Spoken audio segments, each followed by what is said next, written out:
Hello friends, कैसे हो आप लोग? खास करके वो लोग जिनकी एग्जाम्स थे एलपी सीबीटी 2 की, क्योंकि बेसिकली जो एलपी सीबीटी 2 की एग्जाम्स कैंसिल हो गई। आप लोग सेंटर पे यहाँ तक पहुँच चुके थे 19 और 20 वाले, यहाँ तक कि जो भी 20 वाले सेंटर पे नहीं पहुँचे थे तो आप लोगों ने टिकट करा लिया था, सारी प्रिपरेशन कर ली थी। और 19 वाले तो सारे कोई सेंटर पे पहुँच चुके थे, यहाँ तक कोई कोई तो 20 वाले भी निकलना स्टार्ट कर देते घर से। उसके बाद पता चला कि आपकी एग्जाम्स कैंसिल हो गई है। जब मुझे भी पता चला कि आपकी एग्ज़ाम्स कैंसिल हो गई थी तो रियली मेरा भी मन थोड़ी सी तो मतलब सैड वाला तो हो ही रहा था। और अच्छा तो नहीं लग रहा था कि मतलब इतने मेहनत के बाद, इतने प्रिपरेशन करने के बाद बच्चे जब सेंटर पे जाते हैं उस वक्त एग्ज़ाम कैंसिल हो जाना रियली मतलब एक हम एस्पिरेंट के लिए एक मतलब कि ये तो बोल ही सकते कि बहुत ही अच्छी न्यूज़ तो नहीं है। और परेशान होना जाहिर सी बात। तो आप लोग परेशान तो बहुत ज़्यादा हुए ही, और अभी भी आप लोग मतलब बहुत ज़्यादा टेंशन में होंगे ही कि मतलब अब एग्जाम्स कब होगी। फिर आप लोगों की तैयारी जो होता है ना, एक तैयारी लय में होता है, वो आप लोग तैयारी कर चुके थे। लेकिन अब इस वक्त तो मैं इतना ही आप लोगों से बोलूँगी कि जब एएलपी सीबीटी 1 की मतलब रिजल्ट आ चुकी है और एग्जाम्स डेट जब एएलपी सीबीटी 2 की दे दी गई थी और उसके बाद एग्जाम्स कैंसिल हुआ है, तो हो सकता है कि डेट जल्द से जल्द आ जाए।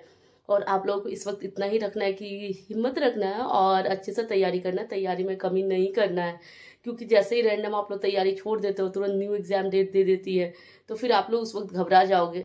तो एज ए एस्पिरेंट मेरी इतनी ही सलाह, बहुत सारे वीडियो बना रहे होंगे, बहुत सारे, कोई कुछ का कोई कुछ का कोई कुछ का, ठीक है वो सब पे ध्यान दीजिए, लेकिन उस पर थोड़ा बहुत ध्यान दीजिए। मतलब अपने पूरे दिन भर का टाइम का मात्र आप 4 से 5% टाइम यूट्यूब के वीडियोस पे ध्यान दीजिए। उसके बाद बचे हुए टाइम पे आप प्रॉपर अपना प्रिपरेशन अभी भी जारी रखिए, क्योंकि एग्जाम्स तो होना ही होना है। जब सीबीटी 1 हो चुकी है, रिजल्ट आ चुकी है, और ये मतलब सबसे बड़ी गलती होगी कि आप लोग तैयारी को अभी स्लो कर दोगे। तैयारी को स्लो नहीं करना है। और जिसको डर था कि टेक्निकल पेपर में जो पार्ट बी का है उसमें, वो सब अभी कर लीजिए। जो भी जिसका छूटा था वो अच्छे से पढ़ लीजिए। मेरी तो एज ए एस्पिरेंट इतनी ही सलाह है कि आप लोग मतलब ठीक है, जितने भी मतलब टेंशन में होंगे, परेशान होंगे, ठीक है वो अलग बात है, वो अलग जगह पे है। लेकिन स्टडी अलग जगह पे। अभी भी आप लोगों को पढ़ाई नहीं छोड़ना चाहिए और कॉन्टिन्यूस रखना चाहिए और अच्छे से पढ़ना चाहिए। और जो भी जिसकी भी रिवीजन छूटी थी वो सब मतलब अच्छे से तैयारी कर लेना चाहिए। और घबराने की ज़्यादा ज़रूरत नहीं है इस वक्त, क्योंकि आपके कई सारे एग्जाम्स हैं। अभी एनटीपीसी का हो सकता है कुछ दिन में डेट आए, सीबीटी 1 का, उसमें भी तो एप्टीट्यूड रीजनिंग आपको पढ़ना ही है। फिर हो सकता है आप लोग ग्रुप डी डाले होंगे तो उसके लिए भी पढ़ना ही है। तो ठीक है, प्रैक्टिस जारी रखिए। इसमें भी एप्टीट्यूड है, रीजनिंग है, जनरल साइंस है, मतलब बेसिक साइंस है, इंजीनियरिंग ड्राइंग है। हो सकता है इंजीनियरिंग ड्राइंग का आपका काम नहीं आएंगे दूसरे एग्जाम में, बाद बाकी तो काम आ ही जाएंगे ना। तो आप लोग बस प्रिपरेशन अपना अच्छे से करो, अच्छे से ध्यान दो पढ़ाई पे। बस मेरा तो इतना ही सजेशन है आप लोगों से।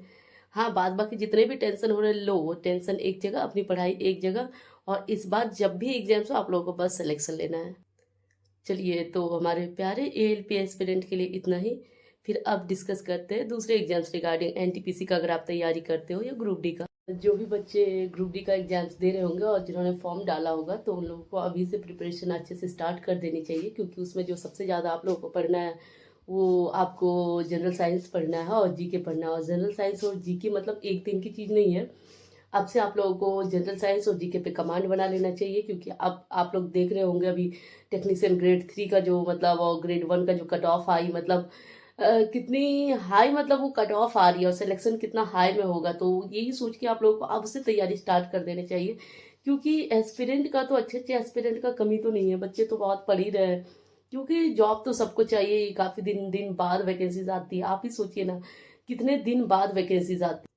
तो ग्रुप डी के जो भी एस्पिरेंट यहाँ, तो जितने भी ग्रुप डी एस्पिरेंट है जिन्होंने ग्रुप डी का, रेलवे ग्रुप डी का फॉर्म डाला है, तो उसके लिए मेरा इतना ही सजेशंस है।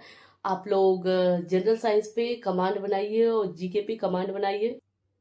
एप्टीट्यूड और रीजनिंग प्रैक्टिस करना स्टार्ट कर दीजिए अच्छे से।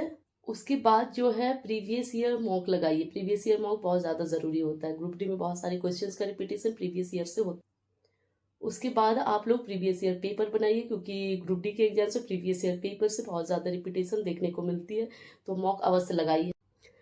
अगर आप ग्रुप डी के लिए कुछ बुक्स का सजेशंस पूछोगे, तो मेरी किरण इंस्टीट्यूट की बुक्स है, वो जनरल साइंस की बुक है, एनसीईआरटी बेस्ड वन लाइनर है, आप इसको पढ़ सकते हैं।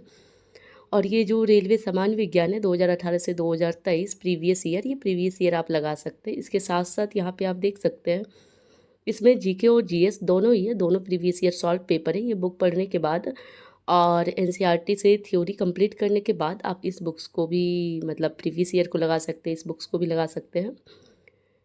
उसके बाद आपके यहाँ पे एक बुक दिख रही होगी ग्रुप डी का, जो लेवल 1 पोस्ट 2022 के सॉल्व पेपर है, जितने भी एग्जाम्स हुए 2012 में ग्रुप डी के, उसके सारे सेट इसमें हैं। तो आप इससे प्रीवियस ईयर लगा सकते हैं। इसके 2 वॉल्यूम है, वॉल्यूम 1 और वॉल्यूम 2। जब आपके वॉल्यूम 1 कंप्लीट हो जाए तो वॉल्यूम 2 आप मंगा के उसको भी सॉल्व कर सकते हैं।